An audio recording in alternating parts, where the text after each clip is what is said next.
Now that 28 years later is finally in theaters, we gotta talk about that ending because it was so bizarre. I did not anticipate that happening. It was so punk rock, so left field, and I loved it. Spoilers ahead. Now, leading up to the finale, we get a switch of perspective in the second half of the film where it's less about the father teaching his son how to be a survivalist into Spike wanting to take his mom to the doctor for he can find a cure for her illness. Now, in doing so, they come across a soldier who saves them from the Hell gas station to coming across an infected who's pregnant and gives birth to a baby who isn't affected. I'll make another video talking more about that. Into them eventually finding the doctor, played incredibly by Ray Fiennes, who unfortunately tells Isla that she's diagnosed with terminal cancer. Now, I was personally invested in the family dynamics and the relationship, so when we see Isla telling the doctor that she's gonna go peacefully in the night, and then we see Spike waking up to find out that his mom died, and the doctor gives him the skull, he puts the skull on top of the Christmas skull, and then he positions it to look at the field with had so much mean to her. I'm not gonna lie, I got emotional. But after that, nothing could prepare me for how this film ends. So after Spike and the doctor survive the Alpha who's looking for its baby, he goes back to his village, he drops the baby off and leaves a note in the baby's carriage to let the father know what happened, also to let the father know to take care of this child. Now Spike lets his dad Jamie know that he's gonna go on his own little journey, he'll come home eventually. We see him on the side of the road, he's making some fish, and then we see other infected coming after him. And at the beginning of the film, he was afraid when they were chasing him, he wasn't able to hit one of the infected, but then we see a full circle moment where he's able to kill them off. But then he is met by this group who is dressed like the Teletubbies meets the Power Rangers meets the group from Clockwork Orange, led by Jimmy, played by Jack O'Connell. Now obviously we met Jimmy at the beginning of the film with the cold open, and we saw that he lost his faith with him now wearing that cross that his father gave him, and he's wearing it upside down. Also earlier in the film, we saw Jimmy's name on a building, and we also saw his name written in flesh on one of the infected. But again, the way that his Power Rangers Teletubby crew took out the infected was crazy, so you're led to believe that the next film will be focusing on Jimmy's origin story. And that movie goes by the name of 28 Years Later, The Bone Temple, which is coming out at the top of next year, directed by Nia DaCosta. So again, I'm led to believe that we're not going to only find out what happened to Jimmy when he was a kid, but we're going to find out how he became a leader of that cult and what inspired their costumes. Either way, I know that ending isn't for everyone, but I love how crazy and bonkers it is. But I am so excited for the next film, and I really love this film. But let me know what you think of the ending, the emotional end to Jodie Comer's character,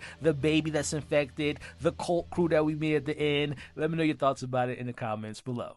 My children! There's no discharge in the war.